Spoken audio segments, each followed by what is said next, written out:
Hi, everyone, and welcome to Baka Bitches. We are two 30-something-year-olds who enjoy drinking and discussing anime. I'm Stephanie.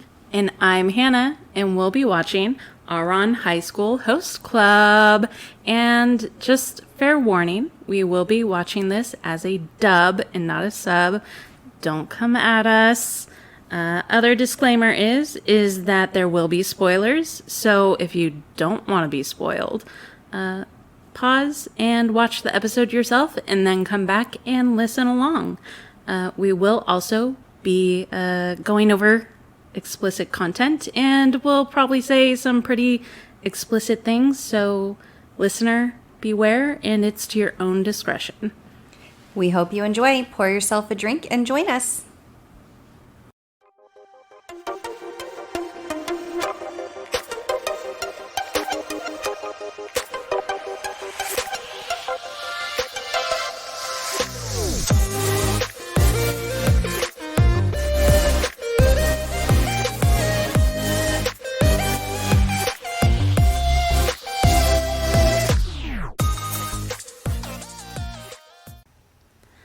Hello, everyone, and welcome to Baka Bitches. We are two 30-something-year-olds who love to drink and talk about anime. I'm Hannah. I'm Stephanie.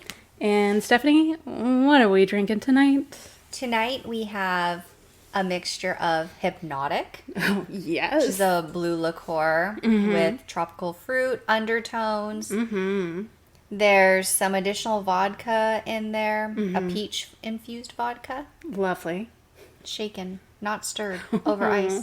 Very Yeah. James Bond of you, right? No. Yeah. Is he? I don't know. It's fine. I don't care. It's one of the least complicated cocktails we've had on the show. True.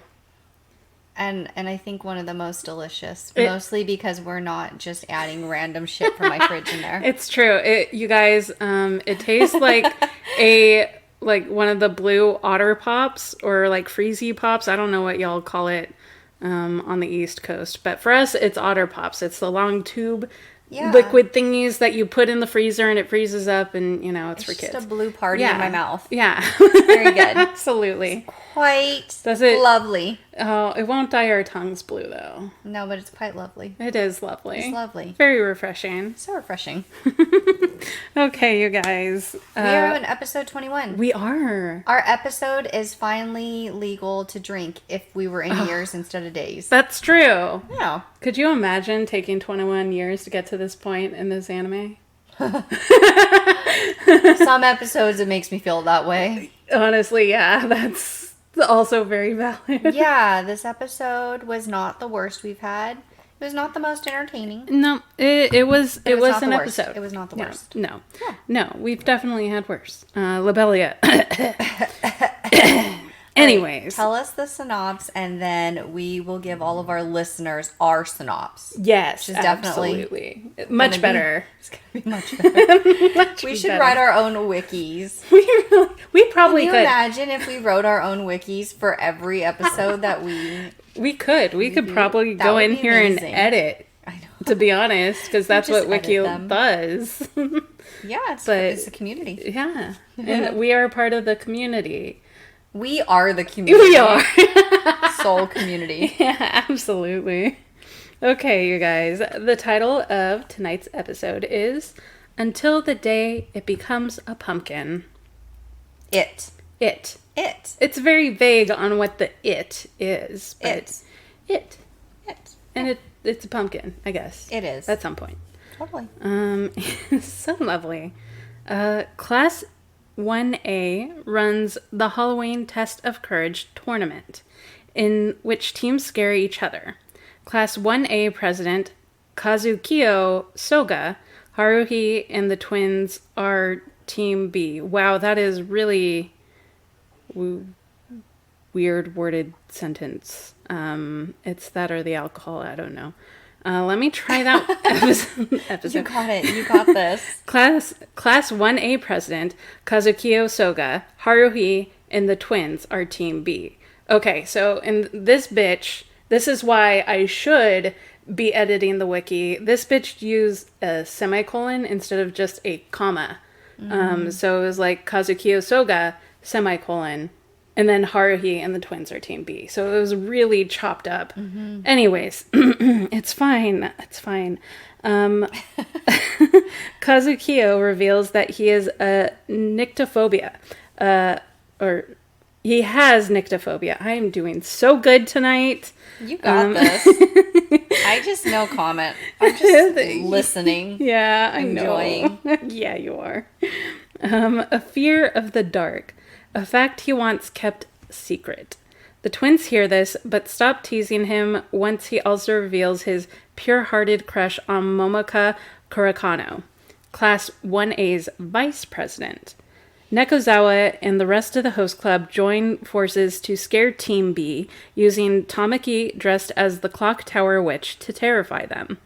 Haruhi and Hikaru trip a net that traps them above the ground, while Kaoru and Soga are shoved and locked in an empty room by Kuretake and Kadomatsu. There, Kaoru muses to Soga about the carriage being turned back to a pumpkin, which to Kaoru means that Tamaki's idealization of the host club as a family will one day end, as will his own special relationship to Hikaru. Oh boy. Haruhi and Hikaru break free courtesy of a hidden sewing kit, and they all reunite with Class 1A. Nekozawa frightens everyone by casting a shadow of Beelzebub on the domed skylight, thus earning Class 1A the title of the Captains of All Cowards. Oh boy. Yeah, so this was obviously the Halloween episode. So Halloween came early because it is almost May when we're recording this. But that's fine because it's always Halloween in my soul. Yeah, there's always a good time to celebrate Halloween. Especially because their Halloween only entailed of jack-o'-lanterns. It really did. There was no other Halloweenness. No. It was just that, you guys. Like thousands upon thousands of carved pumpkins and lights in them. And that was it. That even was really still, it. after having freshly watched the episode, I still don't understand what the it part is that's becoming the pumpkin. I think what it's saying is that because this is going on in Kaoru's mind of it's all kind of symbolism of Tamaki's ideals of the host club and building this family. Oh, Tamaki? Yeah, it's Kaoru is projecting the symbolism. Oh, because we barely heard from Tamaki. Yeah, no, he was throughout this entire episode. Yeah, I mean, this is yet another twincest forward episode. Yeah, Okay. Yeah, so Tamaki was kind of in the background, but it's Kaoru projecting on like, oh, you know, he's built up this really ideal family situation with everyone in the host club. But, you know, at the stroke of midnight, i.e. graduation, it's all going to fall apart. It's all going to turn back into a pumpkin, is what it's saying. And so it's kind of a weird mesh of Cinderella symbolisms and Halloween.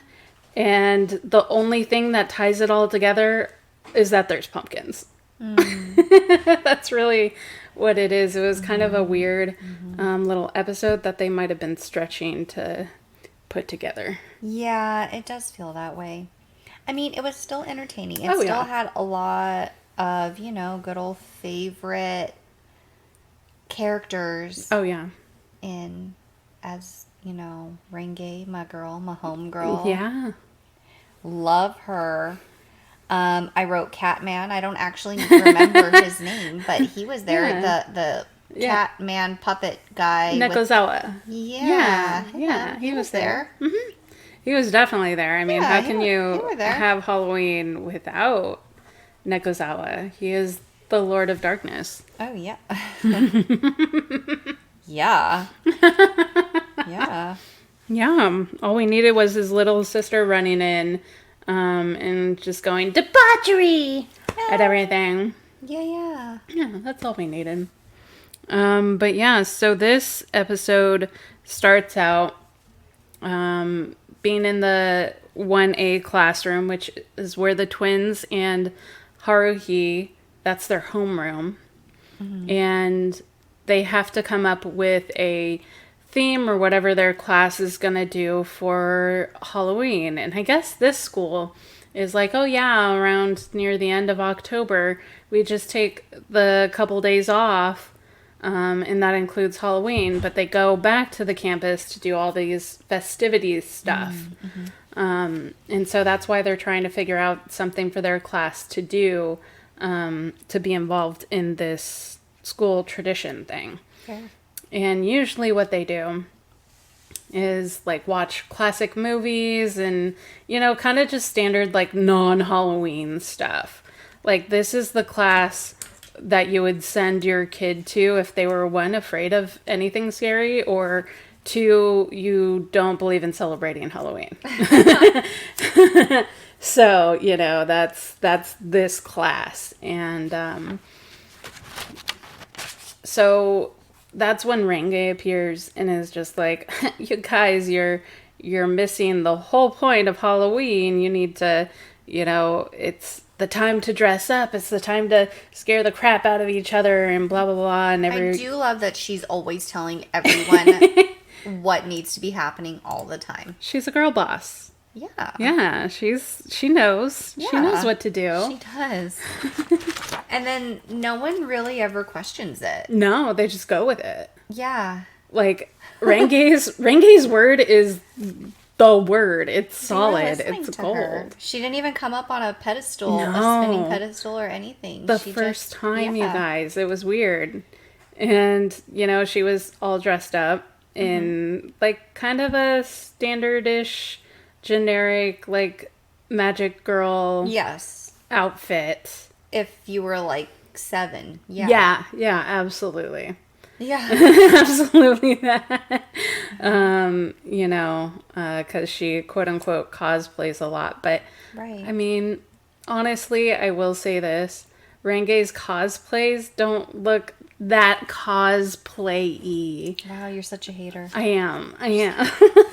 Like to see you do better, Hannah. I will. I've done it. Guys, stay tuned. Yeah. If you donate the money, I will work on a whole cosplay. Oh, there we go. So, you know, there's that. But yeah, so she's all for it. And I'm with you, Renge. Like, Halloween is for the dressing up. It's for, you know, hanging out, causing a little bit of good mischief and all that. And so she really encouraged the class to stray from the standard thing that they've done and go for actual Halloween.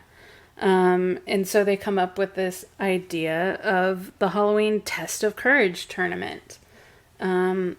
So they would go through the school in groups, and whoever made it through without being scared, you know, I don't know. I guess they wouldn't win anything, but the losers... Like, who's judging this? But okay. Me, I'm judging this. Okay, so. All right. Yeah, fair. But the loser, whoever, I don't know, what would...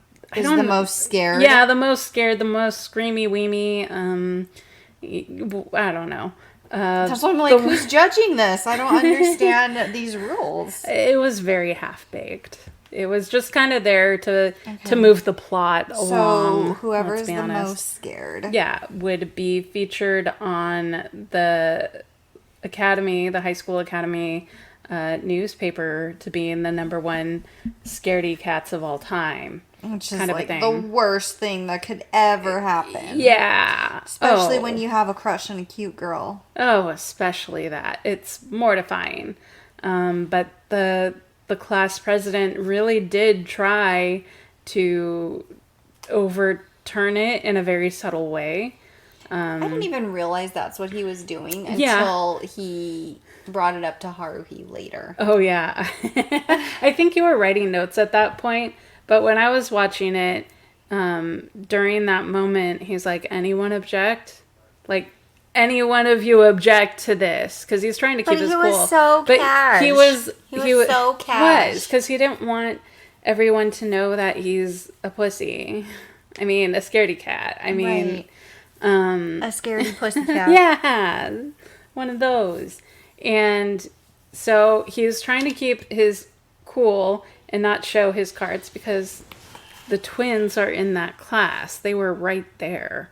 So I get why he didn't want to give away that he doesn't like being scared or anything that has to do with being in the dark, all this stuff. So he was like eyeing Haruhi and was like, anyone have objections?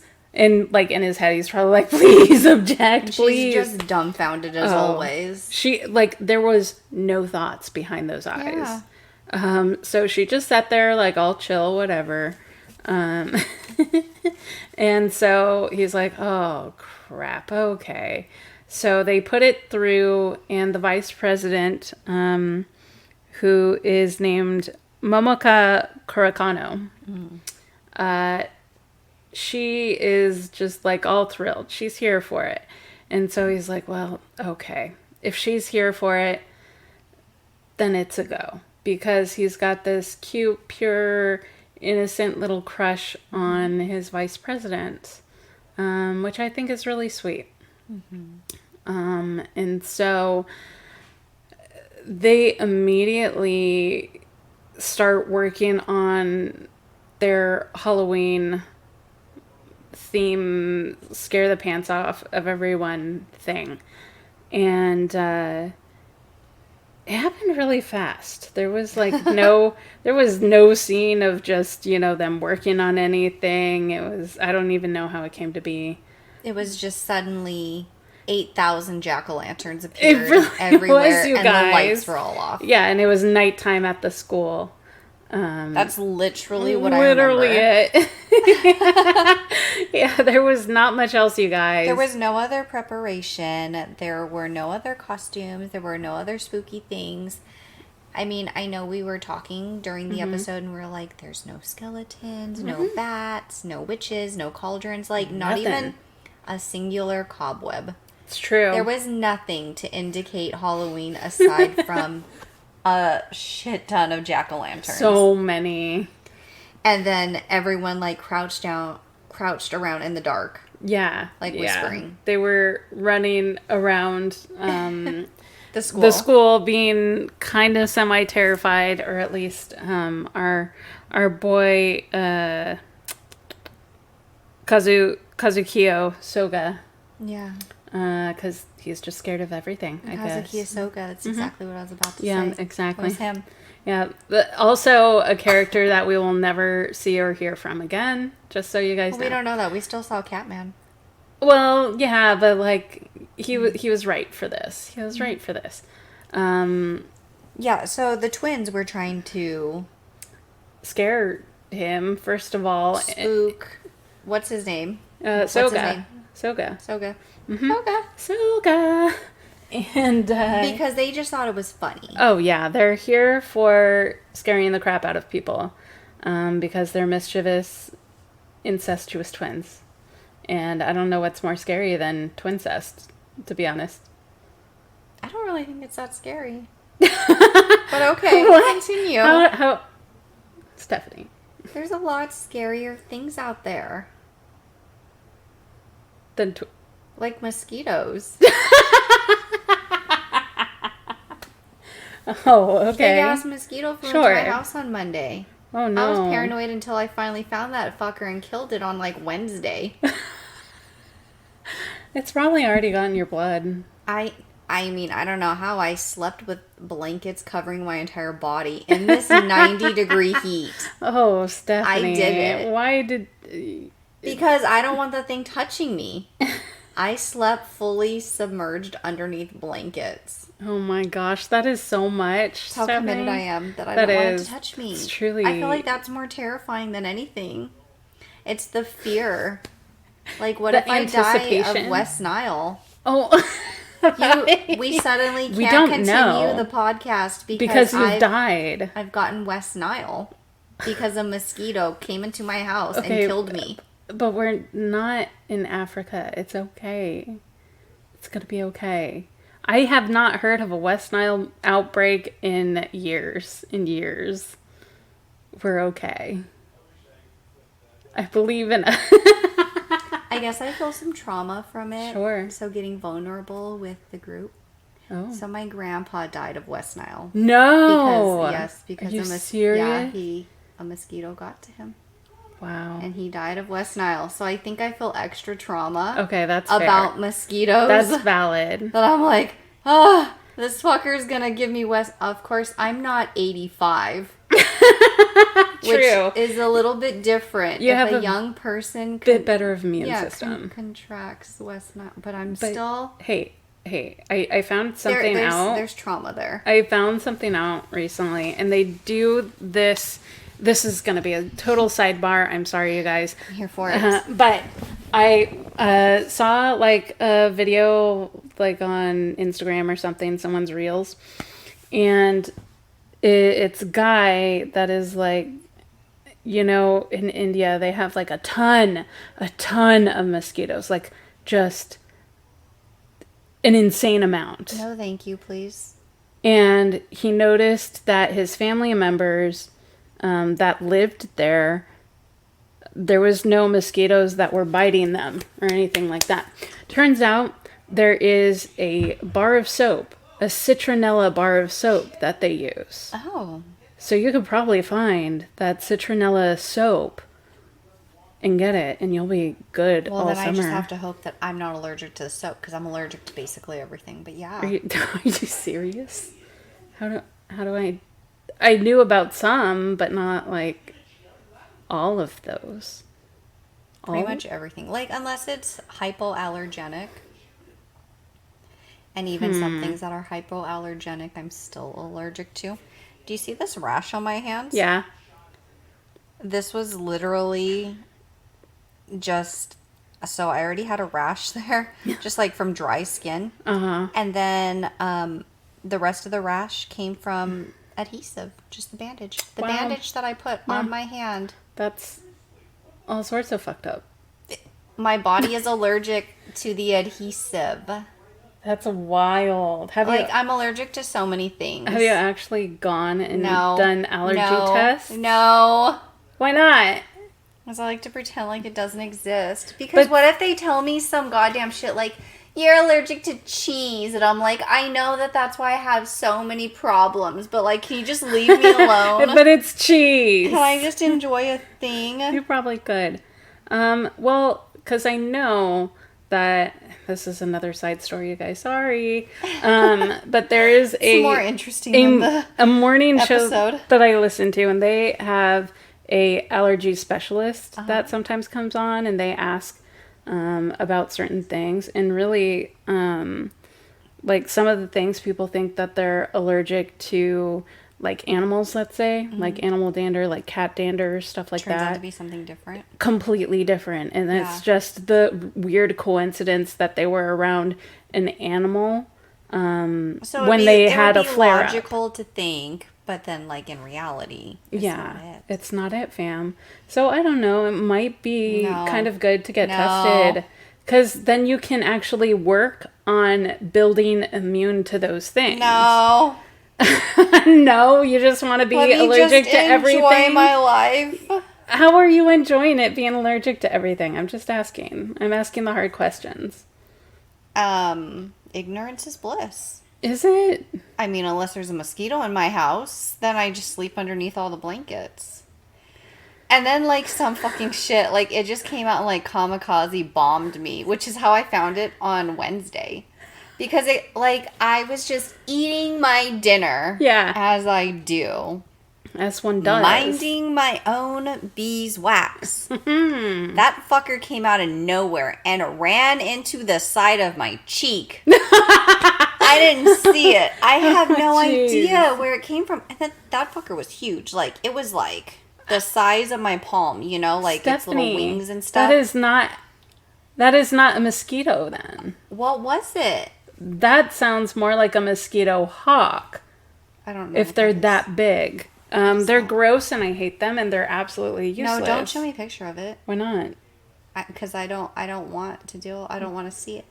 Wait, so that won't give me West Nile virus? No, if it was that big, if you could actually see it. Oh, no, it was gigantic. It was the size of my palm. Granted, I'm showing you my tiny ass little hands, but like it was big. Yeah, it was gigantic. Yeah, that's a crane fly / mosquito hawk. Yeah, no, Ugh. I hate those things. No, I hate those things. And they're absolutely useless. They don't even eat mosquitoes. Oh. But they call them What did mosquito they hawks. Nothing. They just exist. Oh. To annoy you. Well, then I was just paranoid for no reason. Absolutely. We do not have mosquitoes that big here. We have standard, like, mosquitoes this big.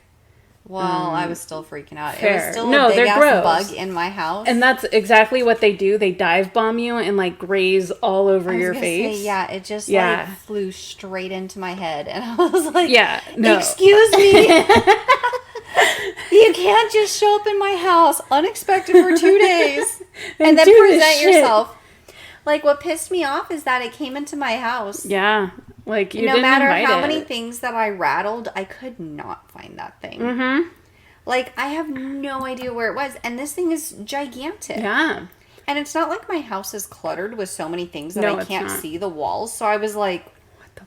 Where is it? Like, I'm like pulling the TV out from like the wall. I'm like, like trying to find it, rattling things. I can't find it. And then it just showed up out of nowhere 2 days later by running into the side of my face while I tried to eat my dinner. That's how they do.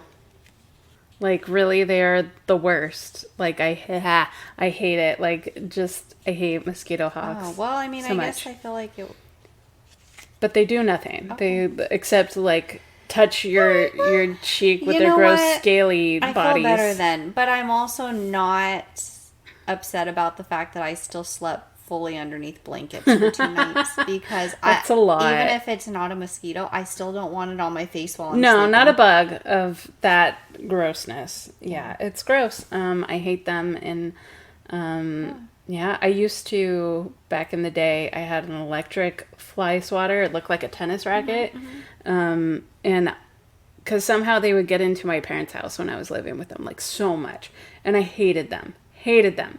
So I would just, them? I was, like and I would just, and it would like land on there and stick on there and I just smoke them because I'd hold it and it was just so satisfying. So satisfying. And one time my brother came in to the house when I was doing that and I had like gotten like 3 or 4 at that time and just overly zapping them.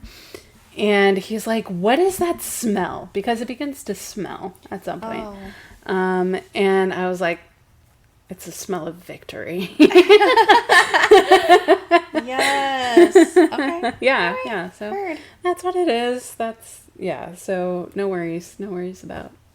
Oh my gosh. That, yeah. Wow. Mm-hmm. Today I learned. In my 30-something plus years of life. Yeah. Amazing. Yeah, it's so good. I love learning stuff, like, every day. Yeah, so anyways, this anime, huh? I mean, that bug was scarier than this Halloween episode. Okay, I'll give it to you. Yeah. For that one, because I was more traumatized by that bug than anyone in this anime was.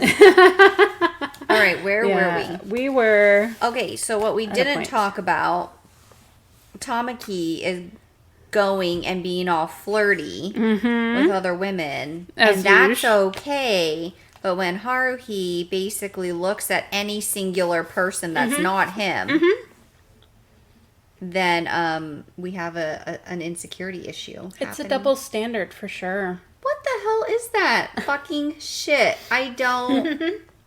Well, see... What? No. No? No. I can't even play devil's advocate here? Please do. Okay. But no. Just kidding. I mean, no, but also yes. Yes. Okay. So he had the host club before Haruhi came around. So that's his like job. Yes. You get it? Oh yeah. So his flirting quote unquote, is host club duties, means nothing to him. He likes the attention. He does like the thrives on it. attention, but truly his feelings, his heart belong to Haruhi. This dumb little girl who has no thoughts No behind thoughts. those vacant brown eyes. absolutely. And so I don't even know if she really cares that he cares. Because she doesn't give off any sort of like, you know, inkling of, oh, like I like him, you know? She's just there to poke holes and stuff. And Her brain could not compute liking anyone. that's true. It would be overwhelmed, like overworked. So I think that's really what it is he just goes on autopilot so naturally with the host club and quote unquote flirting with these girls because that's his job. But outside of that, his true feelings are for Haruhi and wanting to be with her. So yeah, I think that's more or less what it is. And that's, I mean, it's still very double standard-y, don't get me wrong. Right. But it's really about the thoughts and the feelings behind the actions are very different. Like he's playing a type of with all these other girls. With Haruhi, he's just he calls himself daddy, so Daddy. daddy. No true daddy is calling themselves daddy. It's true. Absolutely true. Like it's all action. Yeah. He needs to act like a daddy. If you're a person doing a thing and you have to call yourself it Mm-hmm. in order for other people to see it, I feel like that's not really it. Oh, that is one of the biggest lessons that I've ever learned in my life. Like, especially with, if someone says that they're a nice person, I would say about 98.99% of the time, they are not a nice person. Right. I am not a micromanager. Yeah. Coming from the utmost micromanager of all managers I have ever met in my entire life. And I'm not a stupid bitch. Neither am I. I'm not a stupid bitch either. I'm just bitchy and stupid. Yeah, it's totally different, you guys. Different. It's different. It's different. You gotta listen for it, you know?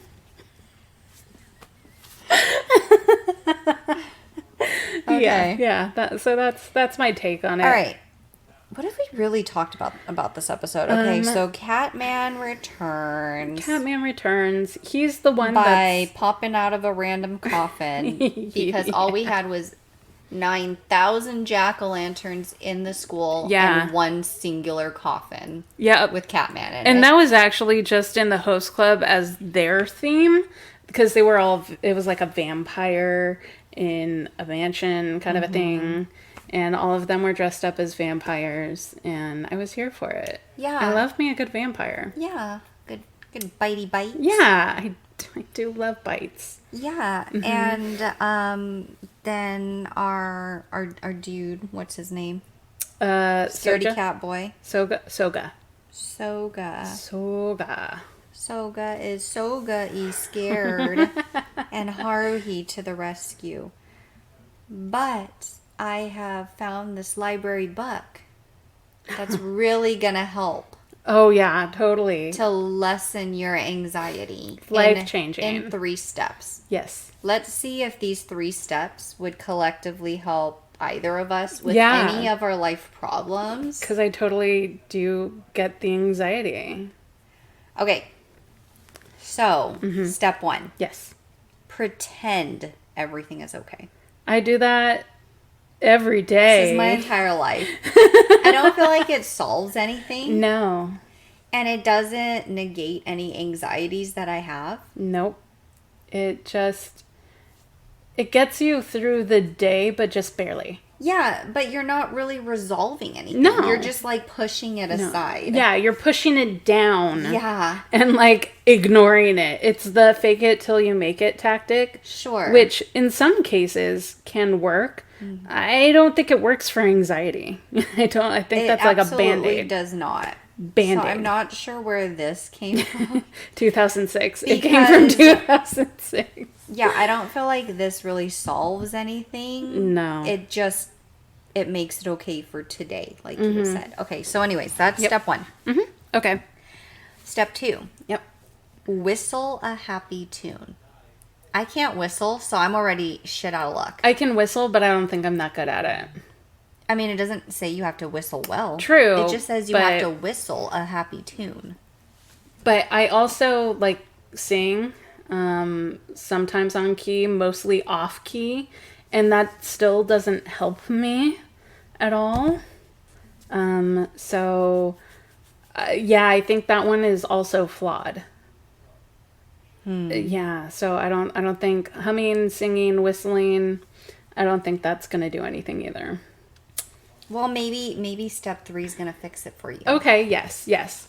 I'm always open. Step 3 is to whisper. I'm brave. I'm brave. Ah, I'm brave. I'm so brave. So brave. Did that? You know what? I think that one worked. Well, it did something. I don't know if it made me braver. It distracted me enough from my anxiety. Well, yeah. So, hey. All right. But also still Nailed a temporary Band-Aid for, Heard. life. See a therapist, folks. Heard. I feel like that's the bottom line. Yeah. Like, let's not take a cash anime for real life therapy. No, because this is clearly all made to be kind of a joke in a way, for lack of a better word. It's just supposed to be like a weird skit of how Haruhi was so optimistic that this book would help this guy. Right. And he's shooting it down like, no, that's not going to work. That's not going to work. No, where did you get this book? Why is this so useless? Right. And fair, because those were not good advice things. Right. And it clearly didn't help him during this haunted house shindig thing. And I know that class 1A was setting this up, but it was like other classes took part in like dressing up as the like monsters. Like Tamaki, he was the ghost tower girl thing. The ghost tower girl. Yeah. Yes. Ghost tower girl. Yes. That was my dyslexia. A tower girl ghost. I don't feel like it makes any difference. It really no doesn't. matter which way you scramble you know what? the words. Whatever makes it the spiciest, and that's the way you want to go. That's fine. The lonely. The lonely. Horny. Ghost. Well, that's a different show altogether. Is it though? It is. Brazzers. All right. Yeah. So, and that's at one point the group gets separated. One twin, Kaoru with Soga, and then Hikaru with Haruhi. And I don't know, some things happened where they're all like kind of getting deep. Kaoru's talking about his pumpkin symbolism of Tamaki's ideal family that he's created, and how it's all gonna like turn into rats and pumpkins, when they all graduate, I guess. I don't know. That's his takeaway. And Haruhi gets trapped in a net with Hikaru, and we forgot that part. Yeah. Oh my gosh, I didn't even write that down. I feel like I was too busy visually. Yeah, there was a lot happening with that. Watching it, yeah, just being immersed in what was happening. So immersed that I totally forgot about that. Yeah, let's talk about that for a minute. Yeah, so in this scene, they get trapped into a net and they're hanging from the ceiling, basically. But they're kind of low to the ground, so it's really not that big of a deal. It's NBD, totally. Yeah. But they're still trapped in a net. And Haruhi to the rescue. Haruhi. Don't worry, I can fix this with my sewing kit. Yes, that she just pulls out of her pocket. She just has a whole ass sewing kit. I mean, yeah. Don't you carry your sewing kit in your pocket? Yeah, totally. For any time you need to free yourself from a rope trap that you're just being hung from the ceiling in? No, really, I would really, not. Hannah? You're not? No. What are you even doing with your life? Having fun hanging from ropes from the ceiling with a sexy twin. Absolutely, I'm here for it. I'm sold. Fair. I'm sold. Yeah, I would not take myself out of that. It's fine.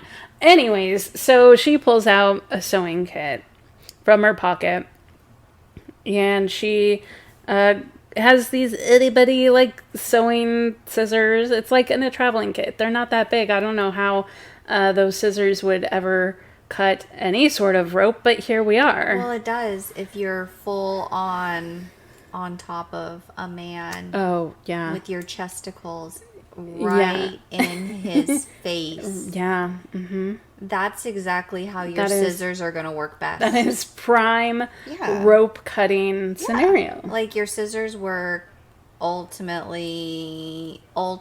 best. They're just living up to their full potential. Tiny scissor potential, literally. Yeah. Like, because she even said that. No, this is the exact angle that I need to be in. Even though there was rope everywhere. Rope everywhere. She could have just went to the one of the sides and started cutting, but no. But she did not. She had to lean over Hikaru, and he was like, "Whoa, girl, chesticles in my face," even though she's it's not Kaoru's. I don't know what to do. It's not Kaoru. I don't want this anymore. Yeah, essentially. Yeah, but I mean, they did get free with those tiny little scissors. Scissors did their job. And good for them. Yeah. And at that point, Kaoru and Soga were trapped in a classroom. The Nekozawa maid and butler put a bunch of sandbags in front of the door, preventing them from leaving, which is very concerning. But it's fine, and honestly, I don't even know how they went free. They just, all of a sudden, Hikaru and Haruhi barge in to that classroom and reunite. Yeah. And that's when they start heading to, I don't know, the big terrarium thing, the middle of the school, which was a big greenhouse fun time thing. I don't know. And everyone was reunited, which was cool. Oh, happy day. Oh, happy day.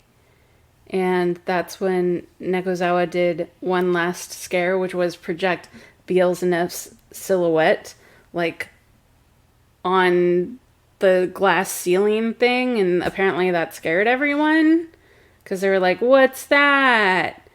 And then, so the whole class basically got their picture in the school newspaper and called the cowards of whatever. Yeah. And that was the episode, you guys. Yeah. Yeah. Very, very interesting. Not scary. Not scary at all. But, it was all right. Yeah. So... Was not the worst. Was not the worst. Was not the best. Truth. It's fine. Hallelujah. Baka bye!